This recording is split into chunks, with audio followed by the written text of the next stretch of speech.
नमस्कार, मैं रवीश कुमार। 6 जून की शाम राहुल गांधी ने एक इमरजेंसी प्रेस कॉन्फ्रेंस की और मांग की कि 3 जून को शेयर बाजार उछला और 4 जून को धड़ाम से गिर गया। ये किसे फायदा पहुंचाने के लिए हुआ होगा? बीजेपी के नेताओं ने कहा कि शेयर बाजार में उछाल आएगा, इस चक्कर में जनता का 30 लाख करोड़ डूब गया। दूसरी तरफ कुछ लोगों को हजारों लाखों करोड़ों का फायदा हुआ होगा। राहुल गांधी ने कहा कि हम इसकी जांच की मांग करते हैं, चाहते हैं कि प्रधानमंत्री नरेंद्र मोदी, गृहमंत्री अमित शाह एग्जिट पोल और विदेशी निवेशकों के खिलाफ जांच हो। राहुल ने यह भी कहा कि बीजेपी के चोटी के नेताओं ने यह घोटाला किया होगा, वे भी इस स्कैम में शामिल हो सकते हैं। इसलिए हम जानना चाहते हैं कि क्या वाकई में एग्जिट पोल हुआ, क्या वाकई में लोगों को फील्ड में भेजा गया, उनकी प्रक्रिया क्या थी, सवाल क्या थी, यह सब हम जानना चाहते हैं और देखना चाहते हैं कि इस खेल में प्रधानमंत्री मोदी और गृहमंत्री अमित शाह शामिल तो नहीं हैं। इसलिए इसकी जांच संयुक्त संसदीय समिति से होनी चाहिए, क्योंकि यह मामला अब काफी बड़ा हो गया है।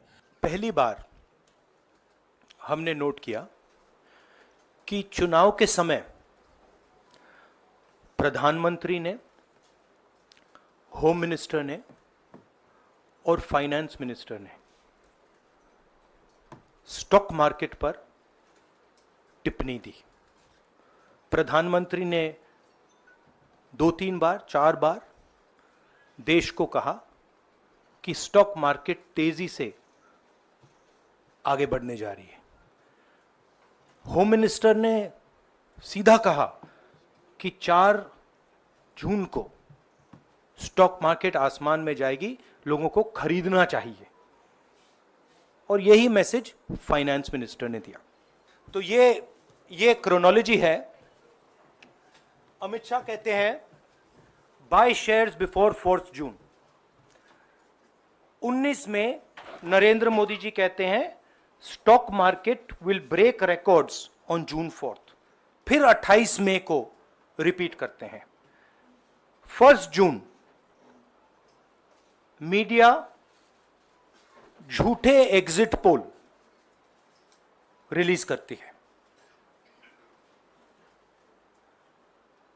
बीजेपी का ऑफिशियल जो इंटरनल सर्वे था वो उनको 220 सीट दे रहा था।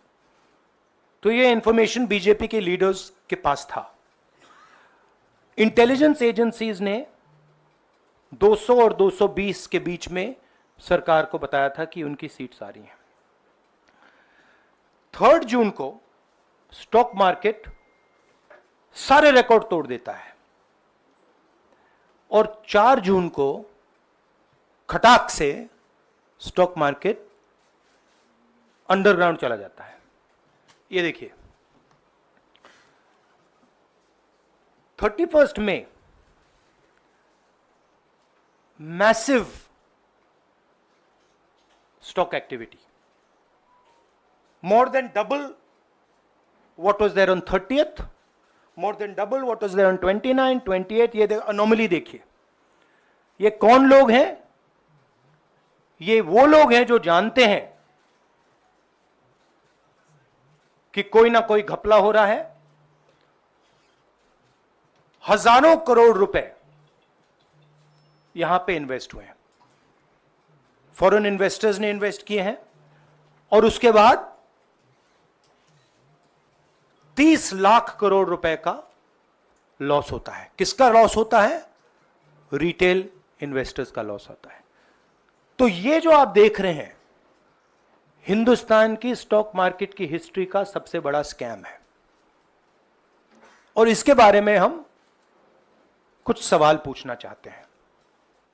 प्रधानमंत्री ने देश की जनता को इन्वेस्टमेंट एडवाइस क्यों दी और 5 करोड़ परिवारों को जो इन्वेस्ट करते हैं उनको प्रधानमंत्री ने, होम मिनिस्टर ने स्टॉक खरीदने का आदेश क्यों दिया? दूसरा, दोनों इंटरव्यूज जो किए गए थे वो अदानी जी के जो चैनल्स हैं उनको दिए गए थे। उन पर सेबी का इन्वेस्टिगेशन हो रहा है, तो उन चैनल्स का क्या रोल है। और बीजेपी के बीच में जो फेक एग्जिट पोलस्टर्स हैं और ये जो फॉरेन इन्वेस्टर्स हैं, इनके बीच में क्या कोई रिश्ता है, और अगर रिश्ता है तो क्या है।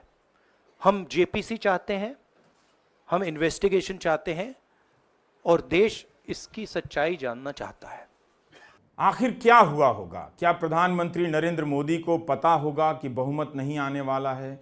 बहुमत बनाने का ड्रामा किया गया और लोगों से निवेश करने के लिए कहा गया। आम लोग भी इसकी चपेट में आ गए और अपना पैसा शेयर बाजार में लगा दिया। राहुल गांधी ने प्रेस कॉन्फ्रेंस में मांग की है कि जांच हो कि क्या प्रधानमंत्री और गृहमंत्री ने लोगों को गलत सूचनाएं दी। ये कौन लोग हैं जिन्होंने इस सूचना के आधार पर फायदा उठाया और जिसके कारण लोगों का पैसा डूब गया। मैं सिर्फ सरकार की बात नहीं कर रहा हूं, मैं दो इंडिविजुअल्स की बात कर रहा हूं। प्रधानमंत्री ने और हिंदुस्तान के सब रिटेल इन्वेस्टर्स जिनको नुकसान हुआ है, मैं आपसे बोल रहा हूं, आपको यह बात समझ आ जाएगी। आपका पैसा गया है, आपकी कमाई गई है, आपको नुकसान हुआ है, और इसमें करोड़ों युवा हैं जो ईमानदार हैं। तो नरेंद्र मोदी जी ने, अमित शाह जी ने आपको मैसेज दिया कि 4 तारीख को स्टॉक मार्केट आसमान छुएगी, और आपने उन पर भरोसा किया। मगर सच्चाई यह थी कि नरेंद्र मोदी को मालूम था कि 4 जून को स्टॉक मार्केट आसमान नहीं छुएगी। 4 जून को स्टॉक मार्केट का जबरदस्त नुकसान होने जा रहा है, क्योंकि उनके पास इंटेलिजेंस की रिपोर्ट थी और बीजेपी का जो इंटरनल असेसमेंट था 220 सीट का, वो उनके हाथ में था। तो मेरा यह सवाल है, और मैं आपसे इन्वेस्टर से कहना चाहता हूं कि आपको जो चोट पहुंची है, जो आपको दर्द हुआ है, वो चोट नरेंद्र मोदी जी और अमित शाह के बयान ने आपको पहुंचाई है। और हजारों करोड़ रुपए किसी ना किसी ने चोरी की है। वो आपके जेब से गए हैं, रिटेल इन्वेस्टर्स के जेब से गए हैं। तो मैं चाहता हूं, आपके लिए बोल रहा हूं, मैं आपके लिए बोल रहा हूं कि इन्वेस्टिगेशन होना चाहिए, पता लगाना चाहिए कि प्रधानमंत्री जी ने, होम मिनिस्टर ने आपको यह गलत इंफॉर्मेशन क्यों दी, और ये कौन लोग हैं, इन्वेस्टर्स जो हैं, फॉरेन इन्वेस्टर्स हैं, जिन्होंने इस दिन फायदा उठाया। ये देखिए ग्राफ है, ये रेड चार्ट जो है, इसको देख लीजिए। ये नॉर्मल ट्रेडिंग है, ये नॉर्मल ट्रेडिंग है, ये ग्रे वाली नॉर्मल ट्रेडिंग है, और ये जो ट्रेडिंग है, ये अबनॉर्मल ट्रेडिंग है, ये 2-3 गुना है, और फिर ये हुआ है नुकसान। तो ये नरेंद्र मोदी जी और अमित शाह से मैं पूछ रहा हूं कि आप में इसमें आपका क्या रोल था, और रिटेल इन्वेस्टर्स के लिए पूछ रहा हूं। क्या सच सच बताइएगा, क्या आपने भी प्रधानमंत्री मोदी और गृहमंत्री अमित शाह की बातों पर भरोसा किया, शेयर बाजार में लगा दिया और पैसा डूब गया? नहीं बताना चाहते, आपकी मर्जी, लेकिन डूब गया है जरूर बताइए ताकि हम दूसरों को बता सकें। इतना भरोसा इन दोनों पर कभी मत कीजिए। पूछ लीजिए कि चुनाव में प्रधानमंत्री जी आप इतना व्यस्त हैं, आपको कैसे पता 4 जून को शेयर बाजार में क्या होने वाला है? कैसे कह रहे हैं कि 4 जून को शेयर बाजार उछल जाएगा? क्या वे प्रधानमंत्री के साथ साथ स्टॉक ब्रोकर का भी काम करते हैं? अगर करते हैं तो पूछिए कि खुद करते हैं या उन्हें कोई इनपुट देता है। यह भी पूछिए कि उन्होंने किस किस शेयर में पैसे लगाए हैं, उन्हें किसने ये जानकारी दी कि 4 जून को शेयर बाजार में उछाल आने वाला है। क्या ये किसी छोटे से गिरोह का खेल होगा कि पैसा बनाते हैं? आप अपने आप भरोसा करें तो ठीक बात है, लेकिन अगर आपने प्रधानमंत्री मोदी और गृहमंत्री अमित शाह पर भरोसा कर शेयर में पैसे लगाए हैं, वो डूबा है, तो इसकी जांच तो होनी चाहिए। ये पैसा कहां डूबा, किन शेयरों का डूबा, उसका अध्ययन तो कीजिए। आपने अगर अदानी समूह में लगाया तो डूब गया होगा, सरकारी कंपनियों में लगाया कि सरकार आ रही है तो डूब गया होगा। 4 जून को सबसे अधिक इन्हीं में गिरावट आई है। जिन लोगों ने भी पैसा लगाया होगा वे बड़े बेवकूफ़ बने होंगे। धर्म के नाम पर बेवकूफ़ तो बन ही रहे थे, अब पैसे के नाम पर भी बन रहे हैं। उसमें अदानी इन्वॉल्व हो सकता है, मगर ये अदानी से बहुत बड़ी चीज़ है। इसमें बीजेपी के सबसे बड़े नेताओं ने कहा है, रिटेल इन्वेस्टर्स को मैसेज दिया है कि आपको स्टॉक खरीदना चाहिए। उनके पास इंफॉर्मेशन थी कि एग्जिट पोल्स गलत हैं, उनके पास इंफॉर्मेशन थी कि बीजेपी को फुल मेजॉरिटी नहीं मिलने वाली है, और वो जानते थे 3 जून को और 4 जून को क्या होने वाला है। कितने का 30 लाख, कितना 30 लाख करोड़ का नुकसान हुआ है, कितने का 30 लाख करोड़ रुपए का नुकसान हुआ है, और हजारों लाखों करोड़ रुपए का चुने हुए लोगों को फायदा हुआ है। और हम इंक्वायरी चाहते हैं प्रधानमंत्री पर, होम मिनिस्टर पर, जिन्होंने एग्जिट पोल किया उन पर, और ये जो फॉरेन इन्वेस्टर्स हैं उन पर। बट मुझे लगता है कि जो पहले राजनीतिक सिचुएशन थी, जिस इंप्यूनिटी के साथ प्रधानमंत्री पहले काम करते थे, मुझे लगता है वो अब खत्म हो गया है, तो दूसरा नतीजा आएगा। 4 जून शेयर बाजार के लिए यह 4 साल का सबसे खराब दिन साबित हुआ। जिस प्रधानमंत्री ने पूरे चुनाव में नौकरी की बात नहीं की, आपकी कमाई की बात नहीं की, उन्होंने शेयर मार्केट में पैसा लगाने की बात की। गृह मंत्री अमित शाह ने भी की, इन्हीं दोनों ने की। कहा कि 4 जून को शेयर बाजार ऊपर जाएगा। समझदार लोगों ने तो 3 जून को ही पैसा निकाल लिया, लेकिन जिस किसी ने प्रधानमंत्री की बात पर भरोसा कर बाद में पैसा लगाया होगा, या एग्जिट पोल के आंकड़ों से उत्साहित होकर लगाया होगा, सोचा होगा कि 4 को डबल हो जाएगा, वो बर्बाद हो गया होगा। क्योंकि 4 को शेयर बाजार 3000 अंक से ज्यादा नीचे गया। वैसे भी जब देश का प्रधानमंत्री और गृह मंत्री आपसे शेयर बाजार में पैसा लगाने के लिए कहे, तो सबसे पहले आपके कान खड़े हो जाने चाहिए कि कहीं पैसा बनाने का बड़ा खेल तो नहीं हो रहा है। और उस खेल में कौन शामिल है? भारत सरकार के पूर्व सचिव और पूर्व आईएएस अधिकारी EAS शर्मा ने आर्थिक मामलों के सचिव को पत्र लिखा है कि यह बात परेशान करने वाली है कि प्रधानमंत्री मोदी ने शेयर बाजार में उछाल की बात की, यानी लोगों को इशारा किया कि वे शेयर बाजार में निवेश करें और फायदा होगा। 3 जून को शेयर बाजार में जबरदस्त उछाल आया और 4 जून को उससे भी ज्यादा गिरावट आ गई। इससे छोटे निवेशक बर्बाद हो गए। लोगों ने भरोसा कर लिया, हो सकता है पीएम मोदी को कुछ पता हो, वे शेयर बाजार में पैसा लगाने का संकेत दे रहे हैं। शर्मा ने अपने पत्र में लिखा है कि पीएम को किसने ये जानकारी दी, इनपुट दी, उसका पता लगाकर उस पर मुकदमा चलाया जाना चाहिए।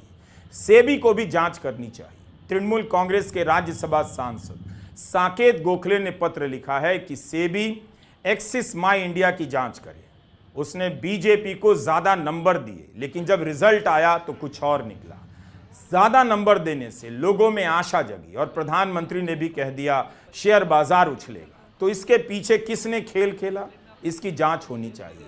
जिन लोगों ने 3 जून को शेयर बेचकर पैसा बनाया है वो कौन है? यही नहीं, उन्हीं लोगों ने जब शेयर बाजार गिरने लगा होगा तब फिर से निवेश किया होगा, कम दाम पर शेयर उठाए होंगे, फिर से पैसा बना लिया होगा। लेकिन जिन्होंने लगाकर इंतजार किया होगा कि 4 को डबल हो जाएगा, वो तो बर्बाद हो गए। साकेत गोखले ने लिखा है कि क्या ऐसी कोई कंपनी हो सकती है, कोई ग्रुप हो सकता है जिसका संबंध बीजेपी से हो या एक्सिस माई इंडिया से हो, इसकी जांच होनी चाहिए। क्योंकि बीजेपी ने एक्सिस माई इंडिया से भी सर्वे कराए हैं। कांग्रेस के प्रवक्ता हैं पवन खेड़ा, उन्होंने एक न्यूज चैनल पर प्रदीप गुप्ता एक्सिस माई इंडिया के जो हैं उनको सामने से डांटा और कहा कि आपने जो किया है वो पाप की श्रेणी में आता है। लाखों लोग बर्बाद हो गए, उसका कौन जिम्मेदार है? सोच कर देखिए, बीजेपी की जीत का भरोसा इस हाल में कोई भी कर सकता था। इतनी जांच एजेंसियां, गोदी मीडिया और एग्जिट पोल, और न जाने कितने लोगों ने अपनी मेहनत की कमाई शेयर मार्केट में उस दिन लगा दी। मतलब इससे बड़ा धोखा तो कुछ और नहीं हो सकता। 4 जून को शेयर बाजार ऊपर जाएगा, इसकी भविष्यवाणी कोई भी नहीं कर सकता है। प्रधानमंत्री और अमित शाह ने इसका दावा किया।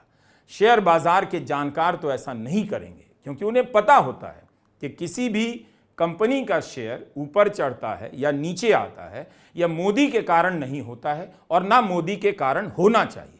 कंपनी का मुनाफा कैसा है, कंपनी कितना अच्छा कर रही है, भविष्य की योजनाएं क्या हैं, इसके आधार पर शेयर बाजार ऊपर नीचे होता है, अपना निर्णय लेता है कि इस कंपनी का शेयर कितना ऊपर जाएगा, कितना नीचे आएगा। लेकिन यहां माहौल बनाने के लिए जनता के साथ एक बड़ा धोखा किया गया लगता है। कहा गया कि शेयर बाजार ऊपर जाने वाला है, आप पैसा लगाइए, मोदी जी आने वाले हैं। 4 जून को जब प्रधानमंत्री मोदी को बहुमत नहीं मिला तो शेयर बाजार गिर गया। कुछ तो खेल हुआ होगा। नतीजों को शेयर बाजार से जोड़ने के पीछे किसका दिमाग रहा होगा, हित रहा होगा।